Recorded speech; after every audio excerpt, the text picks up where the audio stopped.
Do y'all hear that music? You know what that means, right? 'Tis the season to play Star Wars Galaxies again, but not just any Star Wars Galaxies. You see, for years I have seen people suggest seasonal servers for SWG, which I think is being influenced by games like Rust and Ark. And while seasons aren't really a new concept to gaming anymore, as Blizzard just launched Season of Discovery for Classic WoW, and Path of Exile and Diablo revolve around seasons, nobody has done so for Star Wars Galaxies, until now. So what are seasons? I'm not sure I really need to explain to my big-brained audience, but there are two kinds. One kind are events, which are usually what you see in MMOs. Anytime Halloween, Christmas, Easter, or Kwanzaa and whatnot rolls around, pretty much every MMO has some sort of event surrounding it. For Star Wars Galaxies, this season, it's Life Day. The other kind of season, which you don't really see in MMOs, are periods of significant gameplay changes or additions between wipes, usually on a few month schedule. So while people have made events for their own SWG servers, like Empire and Flames, nobody has made a server with scheduled wipes and updates. That's probably because most people who play MMOs like the persistent nature of them. However, it's not totally unheard of in the MMO space. For example, the Dark Age of Camelot private server Eden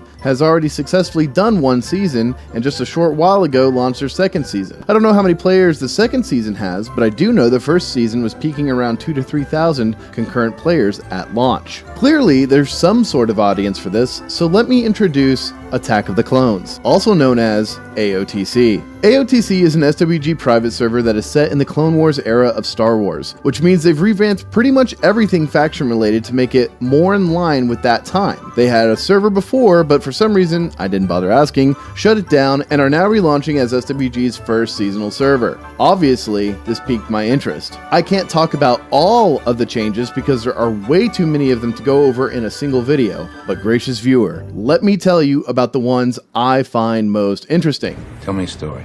First up, you are permanently buffed without Doctor or Entertainer and you cannot die to Mind. Instead, Mind is now a resource for healing and the cost of healing is determined by the medicine use stat of your character plus the medicine use stat of the stim packs you use. I actually think this is a great change as it makes Mind still useful and keeps a previously not as important stat on medicine crafts much more interesting. Speaking of medical crafting, all of it has been transferred to Doctor. Combat Medic crafts nothing and no marksman is required to obtain the class. On top of that, Combat Medics can now cure states, poison, disease, and fire. In my opinion, this is overkill and it makes the best class in the game the best class in the game. But there are changes they've made from their previous server, so I'm not entirely sure how unbalanced that will be. One thing is for sure, if you're looking to PvP, you'll 100% want a CM in group. CM is not the only thing that has been rebalanced though, as there have been changes made to most combat professions in the game. The two I am most interested in talking about for this video are Jedi and Bounty Hunter. The Jedi classes have been completely reworked. Instead of having 5 Jedi classes, there are now 12. On the 12th day of Christmas, my true love gave to me A Jedi.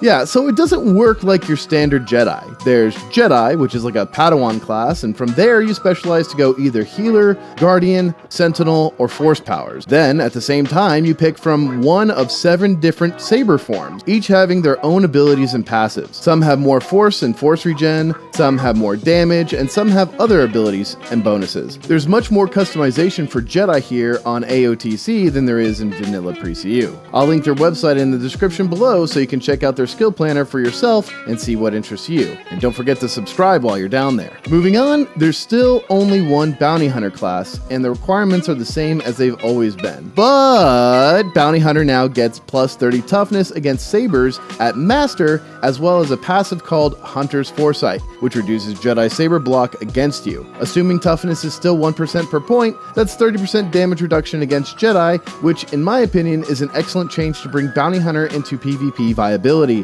as the 30 points of toughness is just 2 below Fencer and 4 above Pikeman. Can you believe it? Bounty Hunter is tougher than Pikeman.